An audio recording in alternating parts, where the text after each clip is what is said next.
afternoon, everybody. Welcome to the Sappho Award event. In just a second, I'll leave the floor for Marie Krarup, but I'll just say that we have to make a slight change of plans. There won't be any Q's and A's because Tommy Robinson has a lengthy speech and would like to hear every word. So, without further ado, I'll leave the floor to Marie Krarup. And before I do that, I'd like to thank her very much. It's because of Marie Krarup that we're here today. So, thank you very much, Marie.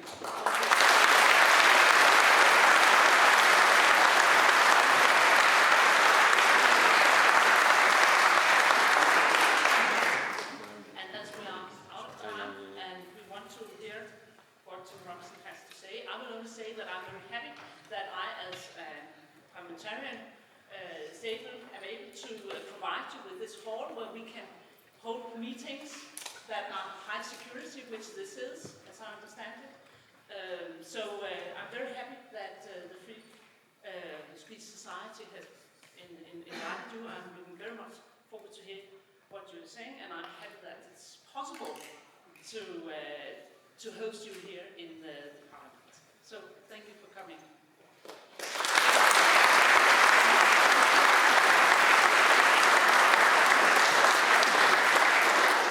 Thank you, Marie. The Sappho Award is the Free Press Society's Freedom of Expression Award, which is given to a person who has shown uncompromising courage and tireless struggle for the free word. The award was first awarded in 2007 to journalist and author Flemming Rose. Other notables to have received the Sappho Award are, among others, Mark Stein, Tilo Sarrazin, Ezra Levant, who I believe are present. Hello, Ezra, nice to see you. Douglas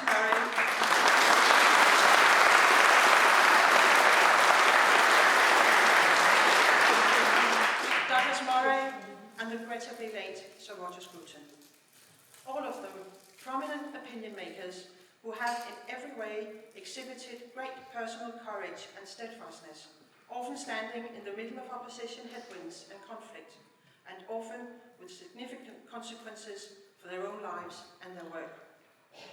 Tommy Robinson, today's recipient of the Sappho Prize, does not differ in this regard to previous recipients. If anything, he can be said to be the very personification of the particular fearlessness and uncompromising courage needed. Indeed, he is the recipient of the Sappho Prize, who has had to endure the most for saying what he thinks while standing firm on his position. Both he and his family have been threatened and attacked by his opponents. He has been singularly harassed by British authorities and police force. He has been shamed and defamed by politicians, opinion makers, and mainstream media. He has been blocked on virtually every social platform. And for the past 2 years, he has been subject to court cases and prison sentences, one after the other, based on highly questionable cases. Cases that would otherwise have never triggered a prison sentence. All this in an attempt to shut him up.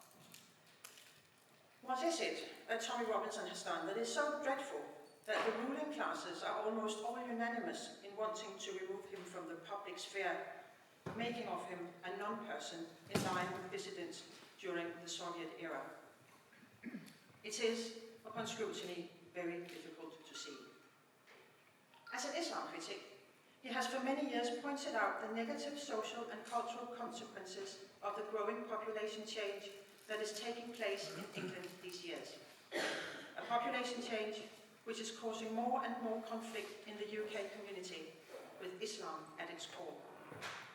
As a street journalist, he has uncovered a number of cases representing the rising social problems and inequalities in English society.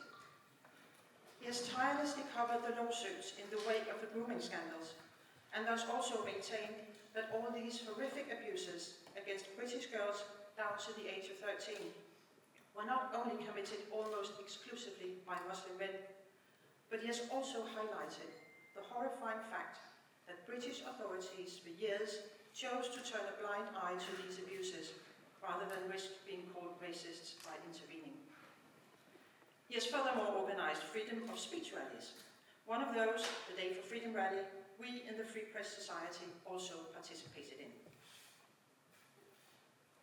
None of this is controversial from a democratic perspective. None of what Tommy Robinson has said has been anti-democratic, has glorified violence, nor been racist or totalitarian. On the contrary. We at the Free Press Society have dealt with Tommy Robinson in depth, and we have never come across any statement or agenda that falls outside the democratic purview. On the contrary, democracy and free speech is the very foundation underpinning all of Tommy Robinson's work.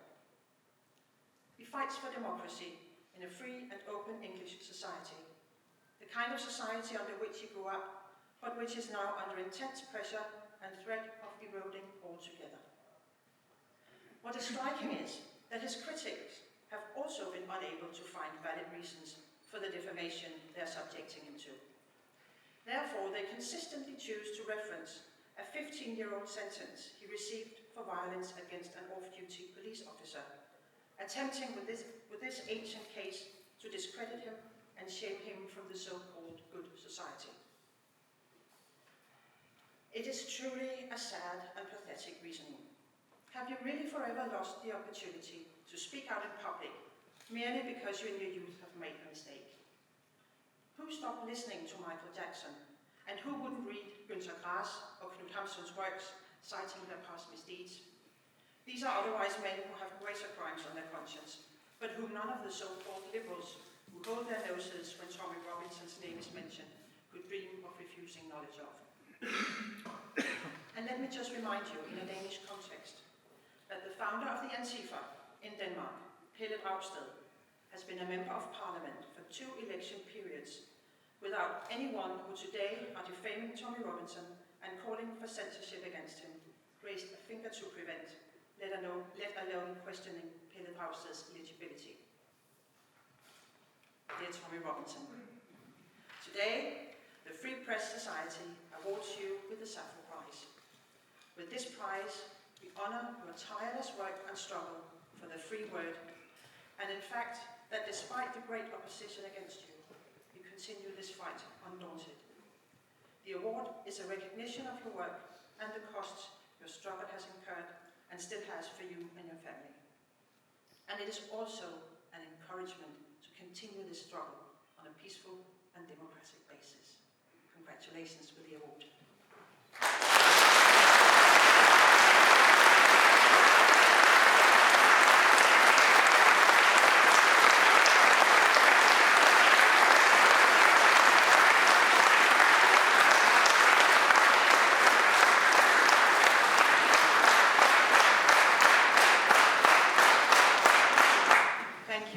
Speaker is the Vice Chairman of the Free Press Society, Michael P. Michael.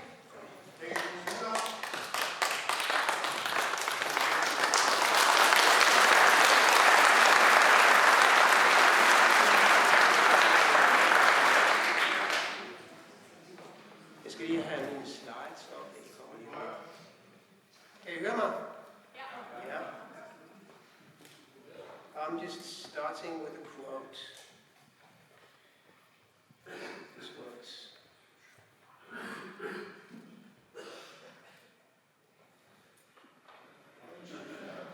Yeah, you know, I've heard it before. I won't play the whole thing. Some obnoxious, repellent individual. Today we have learned that yesterday, the violent, racist thug and fraudster known as Stephen Yansley Lennon, or Tommy Robinson, was invited onto the estate and wined and dined in the House of Lords yesterday. Mr. Speaker, I understand that sometimes we...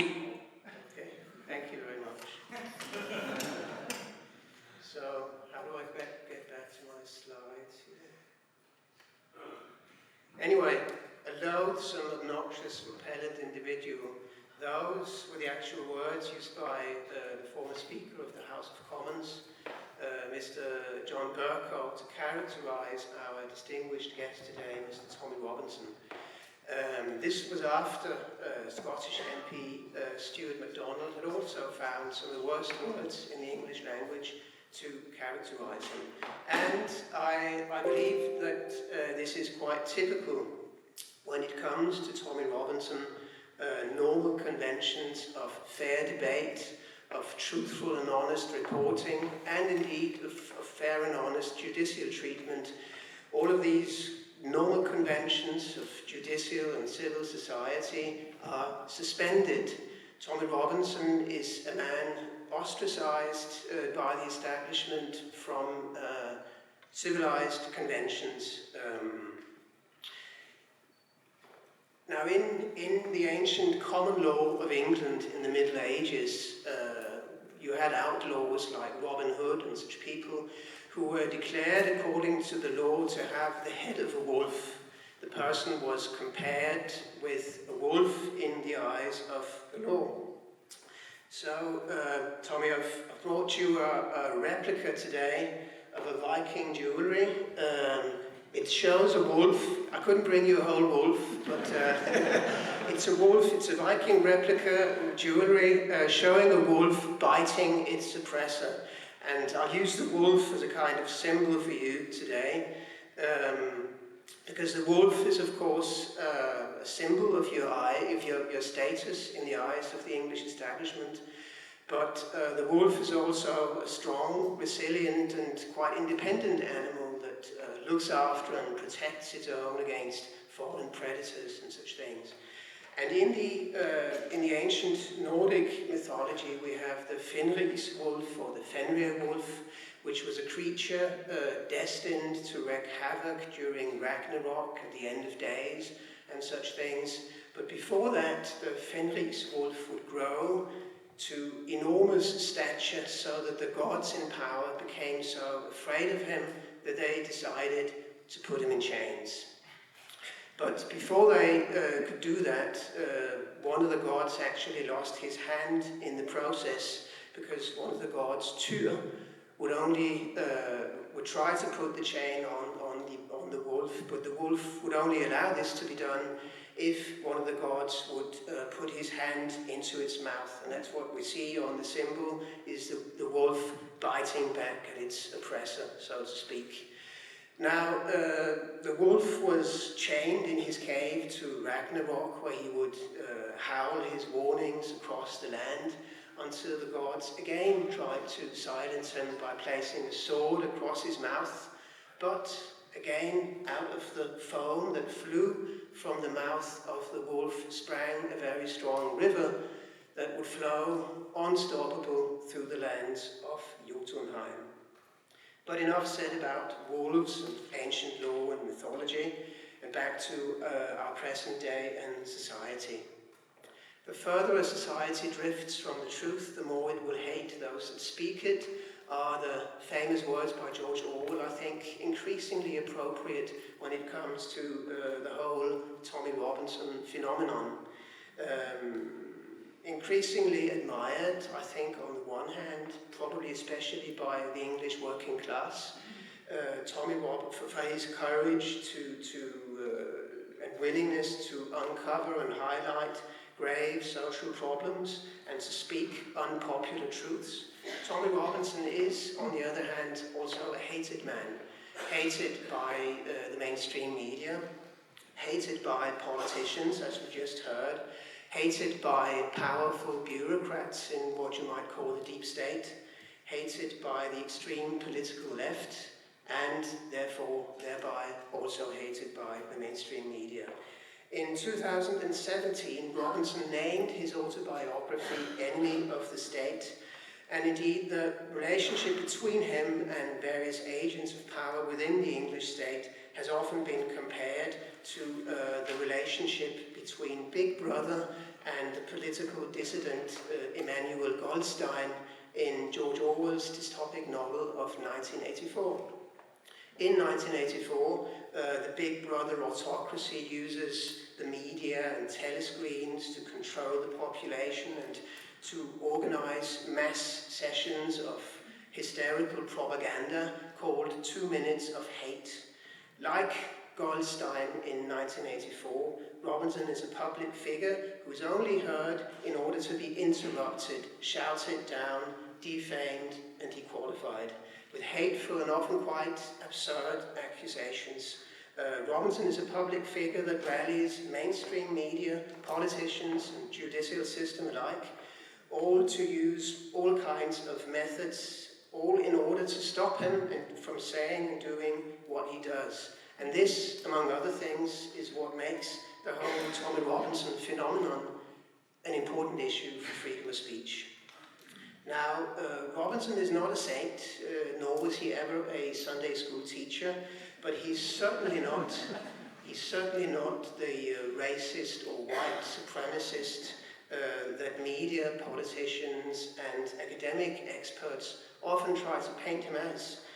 Robinson does not buy into white supremacism or ethno-nationalism. He does not see England or wish for England to be a kind of whites-only society, nor does he support any kind of discrimination against ethnic or sexual minorities. Nevertheless, this is often how he is portrayed by the mainstream media, and many articles and television reports bear witness to this media campaign of smear against him. I'll just give you a few examples. This one I will just mention briefly because I believe Tommy himself will cover it in his speech.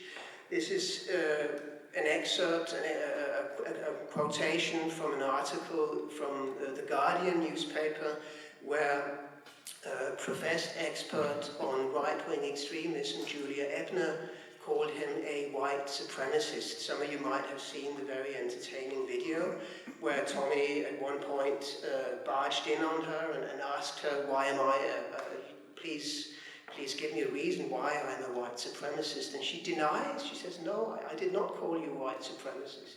This was exactly what she did.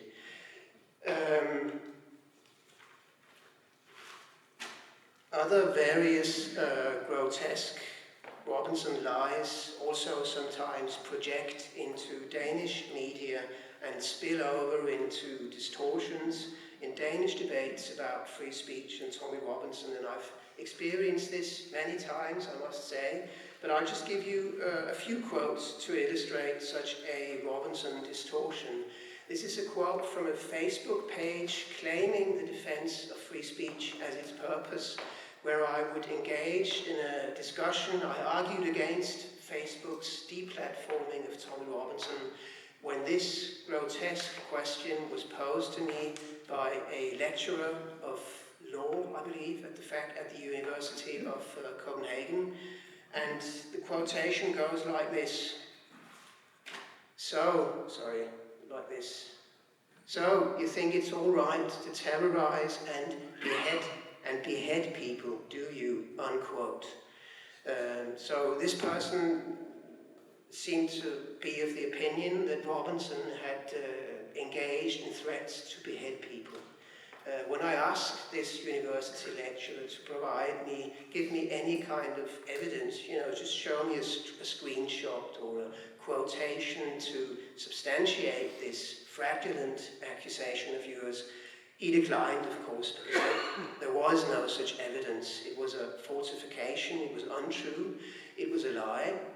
But interestingly enough, he posted a series of mainstream English newspaper articles from The Guardian and the Daily Mail and such papers, who all seemed to be making the same fraudulent accusation of threats to behead people. And again, I read them through, took hours, and there was no documentation whatsoever.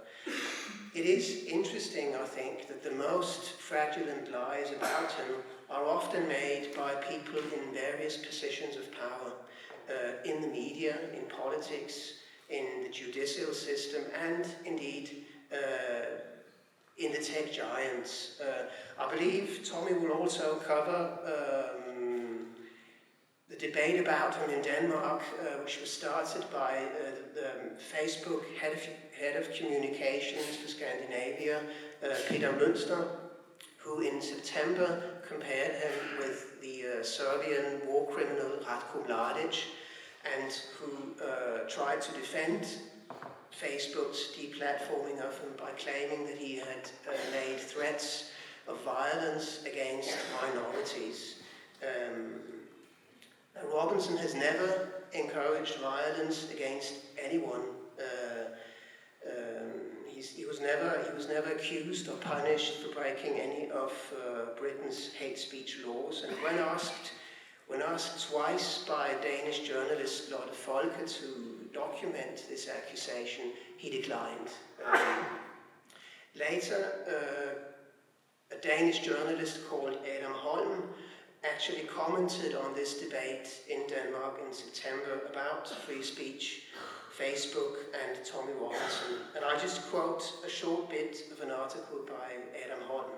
He said that one important point makes this into an important discussion of principles. The evidence for Tommy Robinson's alleged warmongering rhetoric is difficult, or rather impossible to find. Facebook has produced no smoking gun, but accepts only half-baked assumptions without actual examples to substantiate the preconceived verdict. Facebook thus allows the executioner's axe to fall.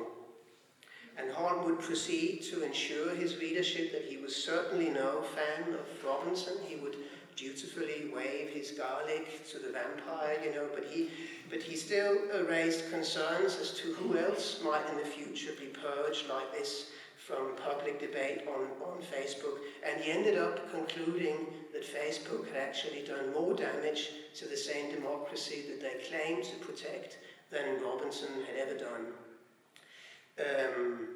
I think it's probably fair to assume that very few journalists at a state broadcaster would have asked critical questions like this about Facebook censorship in Sweden or in Germany, or probably not in England. I can't imagine. Nevertheless, I believe that the debate about Robinson is also in Denmark often distorted by misconceptions.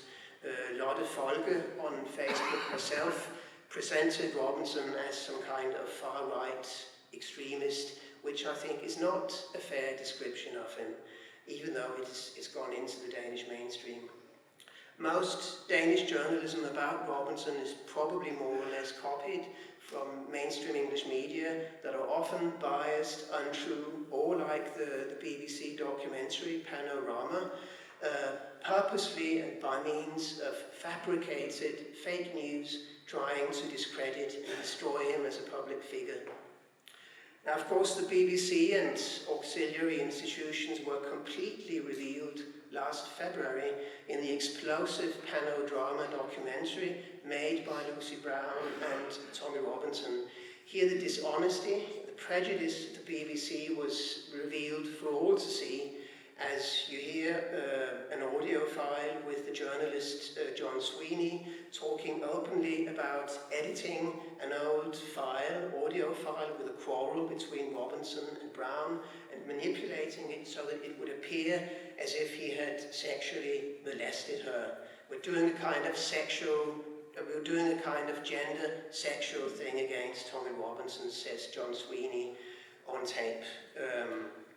As it happened, the Panorama BBC attempt at a real character assassination of Robinson would seriously backfire on them, I think, because the Panodrama video was seen by millions on social and alternative media, which also shows how alternative media can sometimes be liberating institutions in a democratic debate. But it was also symptomatic that Robinson was purged from Facebook immediately after his exposure of the English establishment and the mainstream media. Now, many such echoes of this kind of fake Robinson news have sounded in the Danish media. And I'll just give you one more example. This is from September, when Danish journalist Paul Høj took a quote by Robinson calling the jihadi terrorists responsible for the Manchester terror attack in 2017, justifiably calling them enemy combatants. Høj then took this quote out of its context and presented it as if Robinson had called all British Muslims enemy combatants.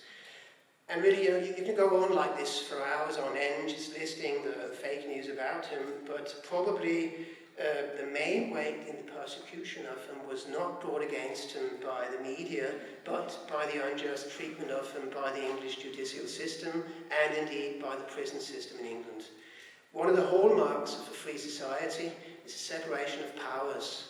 A free society is not where the judiciary is corrupted into a power tool against powerful people in government or such things, where judicial systems reduce themselves to political instruments for the political elite. Freedom and freedom of speech is thwarted. In a free society, equality before the law and a reasonable relation between crime and punishment are also essential principles. Now, the English judicial system is based on principles of precedence and things that are often very difficult for us to understand. But I think that the persecution of Robinson by the English judicial system is without precedence. No journalist or civic reporter, for that matter, has, since the war, for comparable misdemeanors, received the harsh treatment and mistreatment in the prison system that Robinson was exposed to for rather minor offences. And many have commented upon this quite political nature of the persecution of Robinson by English judicial system.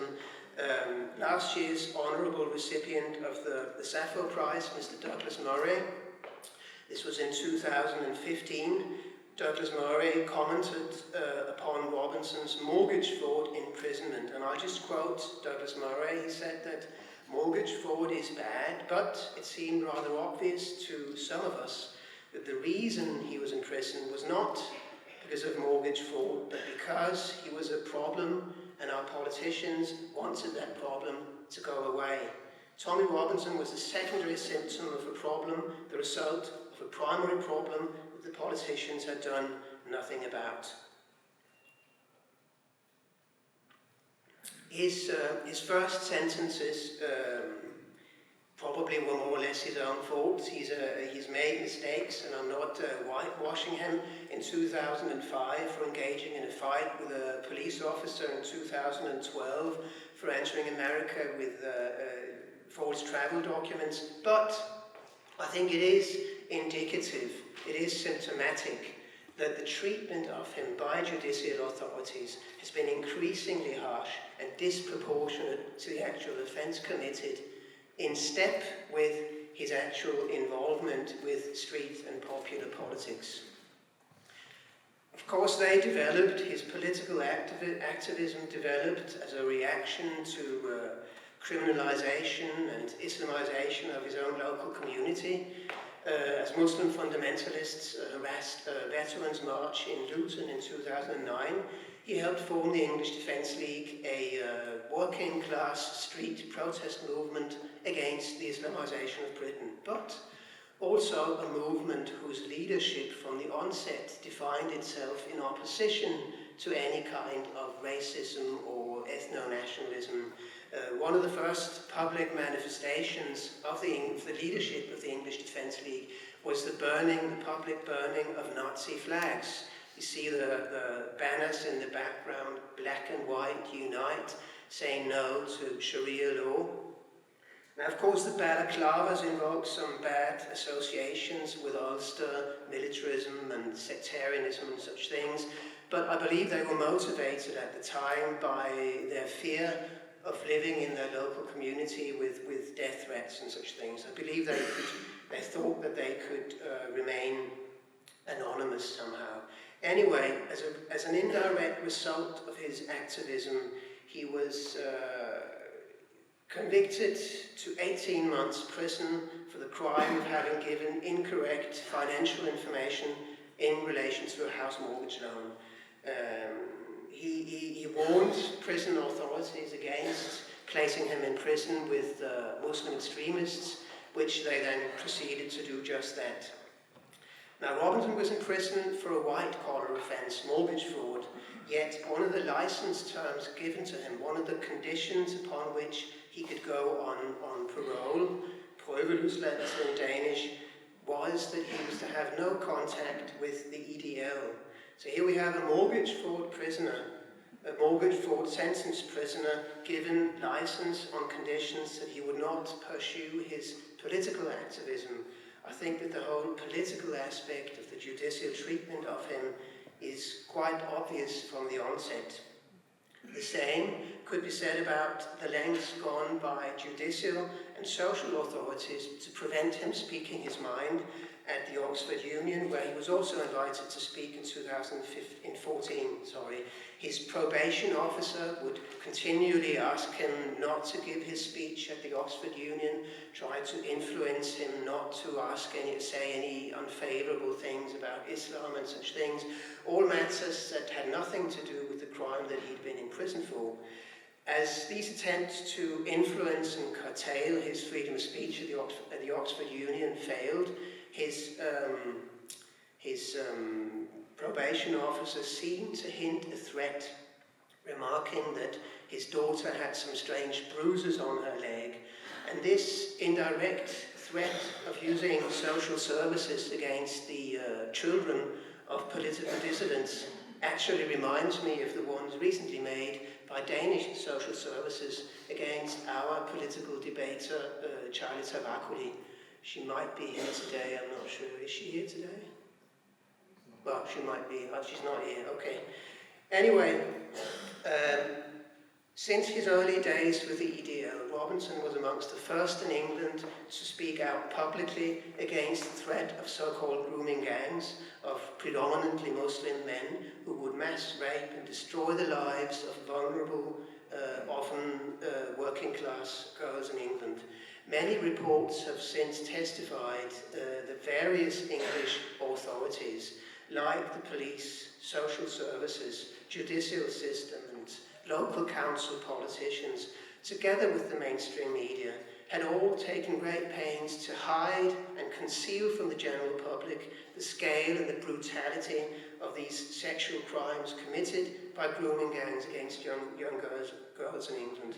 It is indisputable that Robinson was amongst the first to speak out against grooming gangs when English mainstream journalists and politicians were mostly silent about this problem. It is indisputable that Robinson deserves credit for his willingness to speak unpopular truths to a blind and prejudiced media establishment. Probably for that reason, he also decided to concentrate a lot of his street journalism to cover this problem.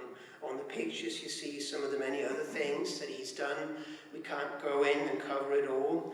But this brought him into another conflict with the law in 2017 before Canterbury Court, where he, according to the judge, showed contempt of court by filming on court premises and by confronting the defendants with questions that would prematurely assume the guilt of the defendants and could thus influence the objective ruling of a jury. Why are you raping English girls and such things? That was some of the prejudicial comments made by him to the defendants, for which he was given a suspended sentence. At the case in Canterbury, he pleaded guilty and accepted that he'd done the wrong thing. However, since this suspended sentence was later activated when Robinson reported outside of Leeds Crown Court in May of 2018, I think it is interesting to look at how Robinson's first contempt sentence was actually motivated. What was it, according to the judge, that Robinson was not allowed to do outside of Canterbury Court? Let's just look at how Judge Norton at Canterbury motivated his sentence. I'm just reading up from, I'm quoting Judge Norton. I should probably be wearing a wig and banging a hammer on the table or something like that, but you'll have to do with me.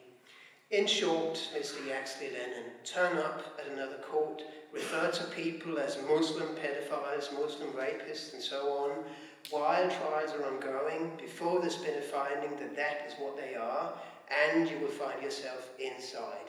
Do you understand? Thank you very much, unquote.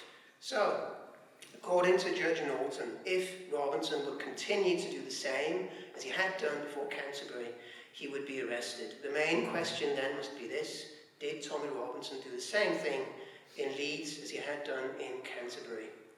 Did he film on court premises? No, he didn't. Did he confront the defendants of a grooming case trial with comments and questions that were loaded with preconceived opinions, assuming beforehand that they were guilty? No, he didn't. The questions asked by Robinson were not prejudicial to the trial. Taken literally, there were open questions, free from assumptions about the defendant's guilt. How are you feeling about your verdict was one of the questions he asked them. He then went on in his reporting to stress the defendants were on verdict for alleged grooming, and he would proceed to bring information about the defendants that was already in the public. He would read out the names and information from a BBC news sheet. So here we have English judges punishing a man for asking open questions and bringing information to the public that was already public. So in conclusion, I cannot see that Robinson in Leeds did any of the things that Judge Norton in Canterbury warned him against when he was given a suspended sentence. Yet, he was sentenced in Leeds to 13 months prison for contempt of court. In prison, he was transferred, as you all know, from a prison where his conditions were tolerable to a prison with a high Muslim population which threatened him, terrorized him through excrement through his window, threatened to kill him, and tampered with his food. You've probably seen the pictures of him coming out of prison, having lost himself 20 kilo, living 3 months almost in solitary confinement. In the fall of 2018, Robinson was released from prison officially because an appeal court had found technical errors, more likely probably also because English authorities were predicting strong public reaction were he to die in prison. In the winter of 2018, Robinson's case was transferred to the Attorney General. To me, a strange judicial institution in a seemingly strange and unseparated grey zone between the executive and the judiciary. But in July of 2019, Robinson was again found guilty of contempt of court on the grounds that he had allegedly breached reporting restrictions by live streaming before Leeds Court, for causing distress to the rape trial defendants by aggressively filming and confronting them. On the one hand, of course, you might argue reporting restrictions are in order to ensure the proper ruling of case. But I also think it is, at least you have to ask the question, are reporting restrictions in England in such cases as this not increasingly used as a pretext to ensure a kind of media blackout and public awareness of these very nasty grooming cases, these nationwide horrors and institutional failures? I think it seems very obvious that for political reasons and in the interest of cultural appeasement, the conviction of Robinson has been relentlessly pursued by the same English authorities that for years overlooked and ignored the most heinous crimes by Muslim grooming gangs. And I believe that the unwillingness of mainstream media to cover these very real, grave social problems makes the street journalism of people like Robinson seem the more necessary and seem the more honest. In between imprisonments, Robinson also managed to run for the European Parliament in May of 2019. He ran as an independent candidate, probably in order to galvanize working class support for Brexit, but I suspect also as a kind of test of English democracy. If it was such a test, English democracy failed miserably. Twice on his campaign he was violently attacked, which wasn't itself the worst. I think the worst was rather the media condonement of this kind of violence committed against a democratic candidate. A BBC comedian uttered regret that the liquid thrown in his face was not acid but milkshake. And this tune was played in the English media until Nigel Farage was exposed to the same treatment. This really was the same kind of media condonment of violence against the Democratic candidate that in Holland had led to the murder of Pim Fortuyn. The most critic breakdown of English democracy, I believe, occurred on Saturday, the 18th of March, when the raw barbaric violence, so to speak, was unleashed against democracy itself in Oldham, where Robinson was holding a peaceful democratic political meeting, attended by families with their children. Now, we won't have time to see the video, but if you've seen the video, you probably have seen it before. You can see that the English police actually escorting for several miles a gang of masked Muslim youth up to the point where Robinson was holding his political meeting. And you see on the video these youth unleash violence and start throwing stones and metal objects the very minute they arrived at the scene. You also see the police with their backs to them doing almost nothing. And the mainstream media and journalists would later try to slur who started and planned this violence against this democratic meeting, as journalists would formulate their reports in the passive voice. Objects were thrown, violence erupted, and so who threw stones, who started the violence? The truth was not to be heard.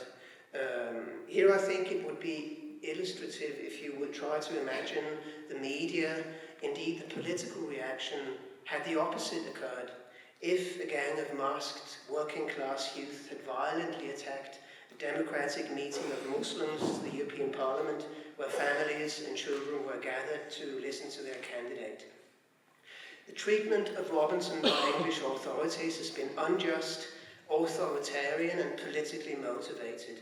Attempts by social media, by the mainstream media, and by the judicial system to punish and disqualify him are aimed at silencing him and taking his voice away from people in England. This is what makes the Tommy Robinson phenomenon an important case for freedom of speech. And when it comes to freedom of speech, something is clearly rotten in the state of England. Tommy Robinson's story bears witness to the undemocratic, unjust methods increasingly used by media, judicial system and political authorities in Europe in order to silence public figures critical of Islam and critical of a multicultural development that for the European working class has long since become a brutal nightmare. A seismograph is an instrument used to detect earthquakes. The Robinson phenomenon is seismographic of many dangerous developments in contemporary Europe. Loathsome, obnoxious, repellent is not he, but the treatment of him by the English judicial system. And I'll end this with a few quotes. This is a quote from Montesquieu, the man who preached the separation of powers. "There is no crueler tyranny than that which is perpetuated under the shield of law and in the name of justice," Montesquieu said. So, here's to you, Mr. Robinson. Today we honour you. Please continue your howling against the moon. And I have to end this the same way I started, by saying something about wolves, won't I? It's an old quote. I don't know where it's from, but I found it appropriate, and here it goes. Fate whispered to the wolf, "You cannot withstand the storm." And the wolf whispered back, "I am the storm." Ladies and gentlemen,